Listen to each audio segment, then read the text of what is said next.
But when we look ahead, what reforms and moves would you like the government of the day to undertake, not just at the center, Dr. Panagariya, but at the states, to free up this entrepreneurial energy and spirit that Indians are known for? Okay, I think this is the most important question, really. So at the center, there are two things I would say. One, I have already said, trade agreements, particularly the one with the European Union, that I think becomes much more crucial now in terms of given the uncertainty that has gotten created in one other large market. Perhaps we will end up reassessing our stance with respect to China also, and Asia in general. I think, the Asian market is itself also a large market. Looking domestically, if you map where the products are being exported from on the Indian map, you'll see that these are being exported mostly from the west.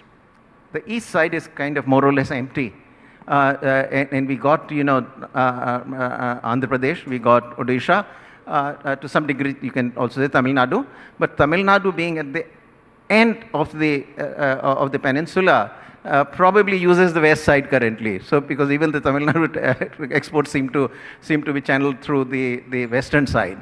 But the eastern side is weak, so that's the other thing we perhaps will need to do. Now, domestically, one most important reform which really is only one step left, which is the labor law.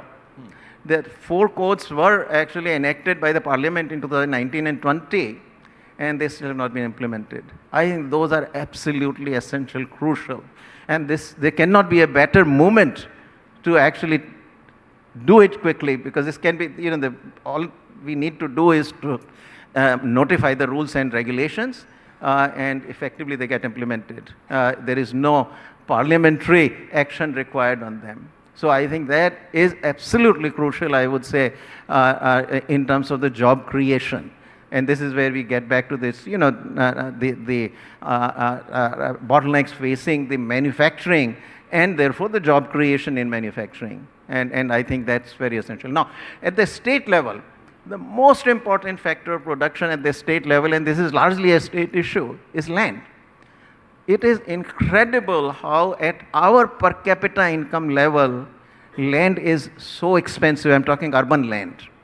Now, when we think of urbanization, urban land, we are generally thinking in terms of how to make life better for the residents of the cities and the towns.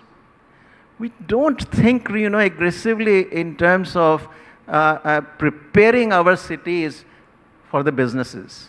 I think that is, there has to be a little bit of shift of that.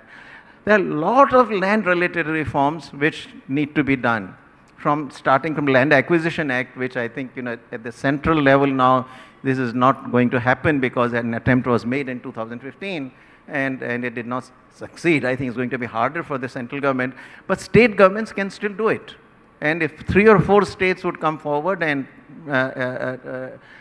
reform that, hopefully the central government, which has to give the ultimate clearance, assent for that kind of reform, it's a concurrent list subject, and therefore assent of the central government would be required. I think it should be forthcoming.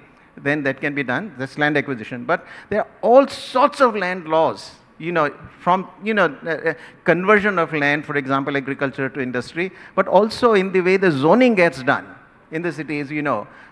Sometimes these zones are small and they're defined for very specialized, specific activities. You need larger zones with mixed activity, residential, business, commercial, everything, So larger zones, because you have to be able to accommodate. Then you have to start giving the permissions, actually reform the rules themselves to let the buildings rise up. If the horizontal space is limited, then go vertically up. I don't believe that our horizontal space is limited. It is all policy imposed because we don't do the conversion that easily from agriculture to industry on the periphery, etc. This is always in the center of the city. In any case, we make it more expensive because in the center of the city, we always go for low FSI. So that needs to be fixed up. Even on a given plot, more than half of the land has to be left empty because of all sorts of regulations that, in the front offset, the back offset, side offset and all. Then there is, how much you can build. Then there is the environmental, which takes another 10-15% of the plot area. So you can't really, as it is, you get with such great difficulty urban land. And then even that actually, half of it you are not allowed to use. And then the FSI restricts going vertically up as well. I think there are solutions, policy solutions. Some states are, by the way, doing. I mean, Telangana has done it.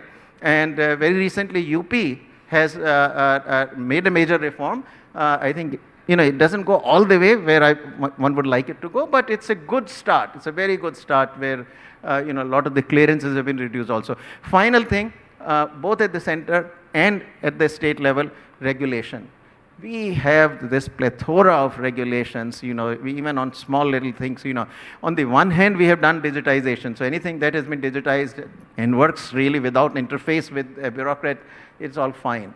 But the moment you have to, interface with the bureaucracy, the regulation is so multi-layered, so many permissions.